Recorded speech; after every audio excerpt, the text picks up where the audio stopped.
Assalamu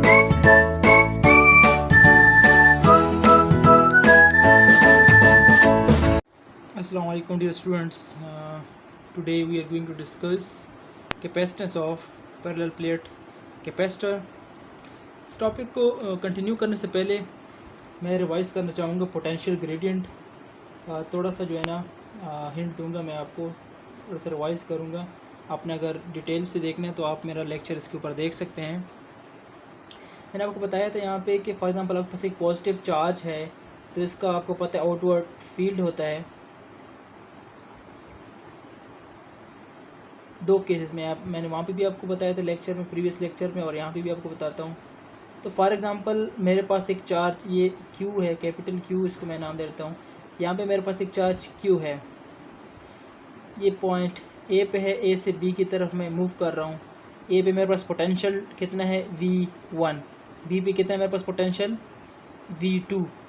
तो एक charge को मैं यहाँ से यहाँ तक मूव कराता हूँ तो वो चार्ज इन दो पॉइंट्स के बीच में पोटेंशियल डिफरेंस कितना होगा वो मेरे पास होगा। उसको मैं डेल V से रिप्रेजेंट करूँगा, that will be equal to V2 minus V1, इसे कहते हैं पोटेंशियल डिफरेंस। अब इनके बीच में डिफरेंस कितना है, ये डिस्टेंस कितने दो पॉइंट्स के बीच में, वो हमारे पास होगा डेल R। इस डिस्टेंस बहुत स्मॉल हमने कंसिडर किया था, डेल R। तो इन दैट केस हमारे पास इलेक्ट्रिक फील्ड क्या था, हमारे पास इलेक्ट्रिक फील्ड इंटेंसिटी हमारे पास E आया था minus del V by del R। तो यहाँ पे ये क्या शो कर रहा है कि अगर हम स्मॉल डिस्टेंस, थोड़ा सा डिस्टेंस कवर करते हैं किसी फील्ड के अंदर, तो वो जो पोटेंशियल डिफरेंस है वो बहुत ज़्यादा वेरी करता है यहाँ पे। या कितना वेरी करता है तो उसको हम क्या कहते हैं, इलेक्ट्रिक पोटेंशियल ग्रेडियंट उसको हम कहते हैं। या दूसरा केस आप ये भी ले सकते हैं, फॉर एग्जांपल आपके पास दो प्लेट्स हैं, नेगेटिव एंड पॉजिटिव। तो इन दैट केस एक पॉइंट आपके पास ये है, दूसरा ये है, ये V1 यहाँ पे होगा, पोटेंशियल यहाँ पे V2 होगा, इनके बीच में डिस्टेंस डेल R होगा। तो इस केस में भी हमारे पास E आएगा minus del V divide by del R। तो यहाँ पे भी हमारे पास चूँकि पैरेलल प्लेट कैपेसिटर है, इस केस में भी हम ये चीज़ डिस्कस करेंगे, इसका यूज़ होगा, इसलिए मैंने आपको ये रिवाइज़ करके दी है। अब सपोज़ हमारे पास दो प्लेट्स हैं कैपेसिटर के, जैसे कि ये फॉर एग्जांपल हमारे पास दो प्लेट्स हैं, इसको हम बैटरी के साथ कनेक्ट करेंगे।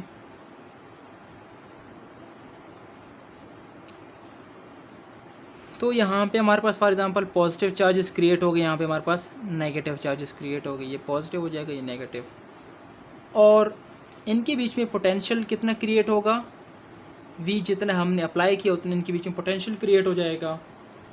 अब सपोज़ करते हैं यहाँ पे इस प्लेट पे पोटेंशियल कितना था, इस प्लेट पे पोटेंशियल कितना है V1, इस पे V2, ठीक है। और इनके बीच में सेपरेशन कितनी है, वो है हमारे पास D। इसका V1 पोटेंशियल है, V1 पोटेंशियल पे है, ये V2 पोटेंशियल पे, इनके बीच में डिस्टेंस हमारे पास D है। तो सिमिलर जिस तरह पहले अभी मैंने इलेक्ट्रिक पोटेंशियल ग्रेडियंट का आपको कंसेप्ट दिया, सेम वही यहाँ पे अप्लाई करेंगे।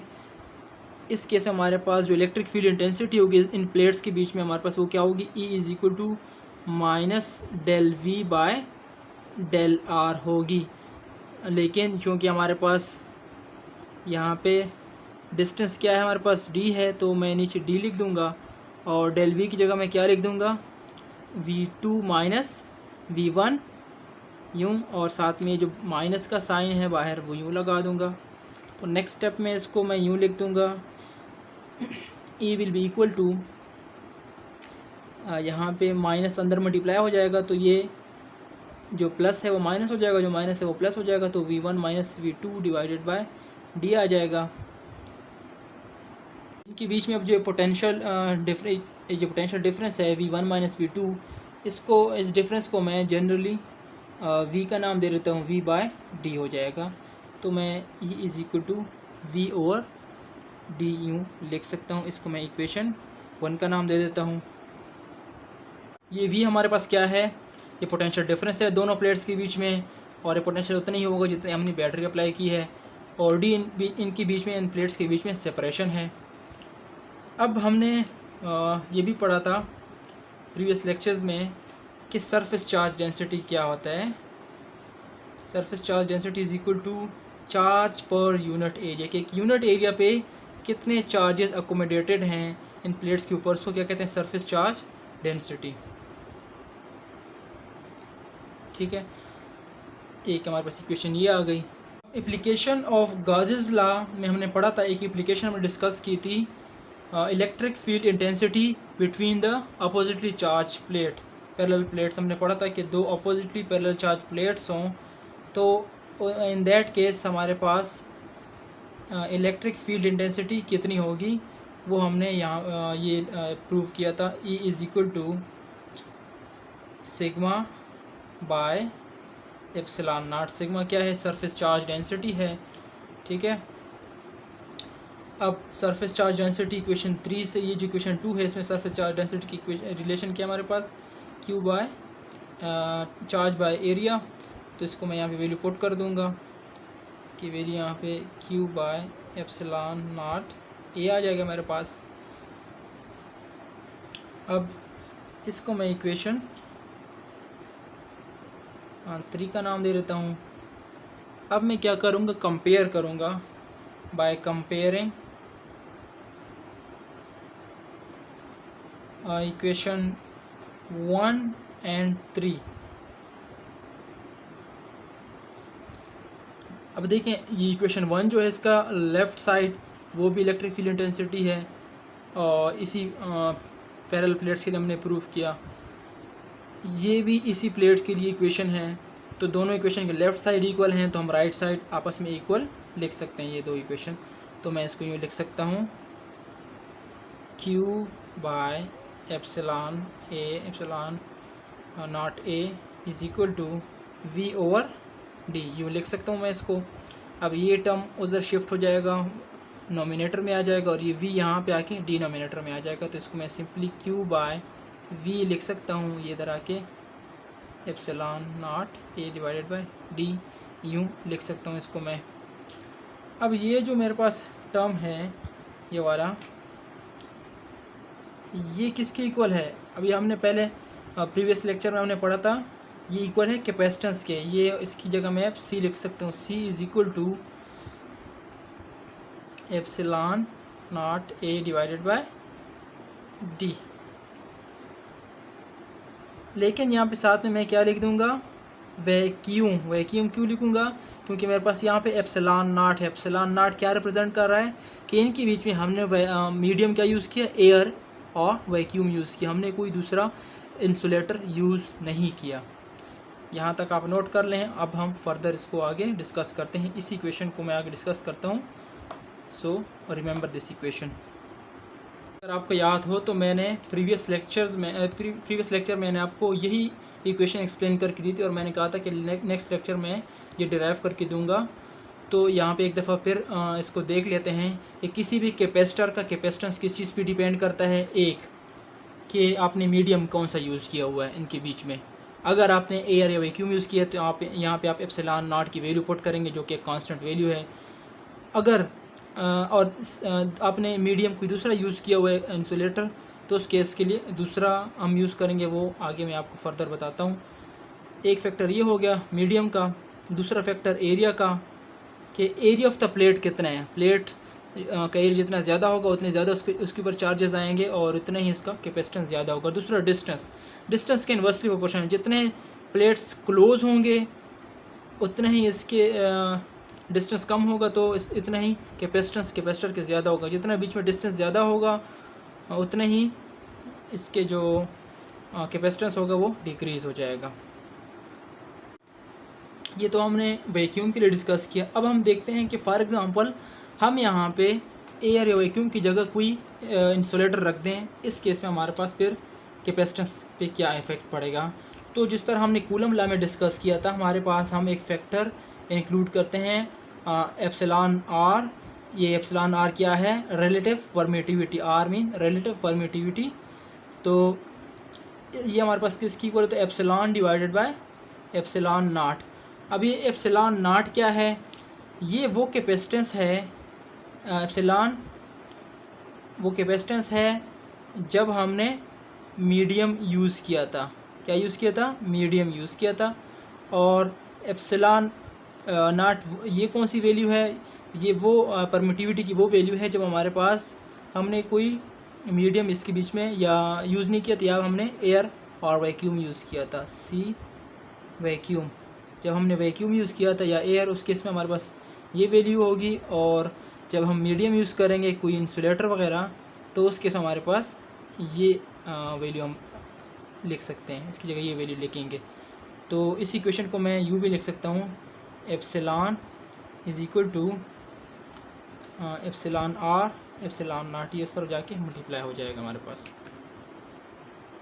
तो जब हम मीडियम यूज़ करेंगे इसके बीच में, तो उस केस में हम एप्सिलॉन नॉट की जगह हम ये वाली वैल्यू पुट करेंगे। इस इक्वेशन को हम सी जब मीडियम लिखेंगे तो मैं इसकी जगह ये यूँ लिखूँगा, C medium is equal to epsilon A divided by D.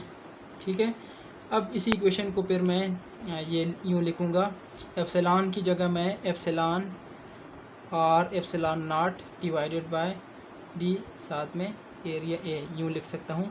इस इक्वेशन से हमें क्या ज़ाहिर होता है, इस इक्वेशन में ये सेम वही इक्वेशन है ऊपर वाली। देखें, अगर इस इक्वेशन को देख लें और ये वाला जो टर्म देख लें, बिल्कुल यही है। तो इसकी जगह मैं एप्सिलॉन आर और ये इसकी जगह सी वैक्यूम लिख सकता हूँ। तो ये इक्वेशन अब क्या शो कर रहा है कि ये जो कैपेसिटेंस है उस कैपेसिटर की जिसमें हमने मीडियम यूज़ किया कोई डाइलेक्ट्रिक, उसकी कैपेसिटेंस इंक्रीज़ हो गई। कितनी इंक्रीज़ हो गई है, by this amount. Coulomb law में हमें पढ़ा था कि उस केस में डिक्रीज़ होता है फोर्स, कूलम्बिक फोर्स, लेकिन यहाँ पे कैपेसिटेंस इंक्रीज़ होता है बाय कितने अमाउंट, एप्सिलॉन आर।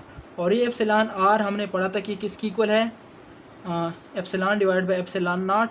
चूँकि ये दोनों एक जैसी क्वांटिटीज़ हैं तो इनका यूनिट भी सेम है, तो यूनिट कैंसिल होके इसलिए हम इसे कहते हैं ये डायमेंशनलेस क्वांटिटी है। याद रखें, ये डायमेंशनलेस क्वांटिटी है और इसकी वैल्यू हमेशा ग्रेटर देन 1 होगी।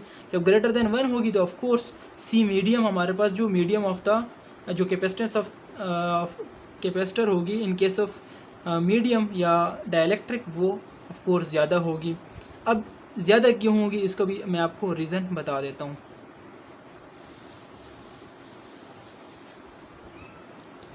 ये हमारे पास for example plates of capacitors हैं।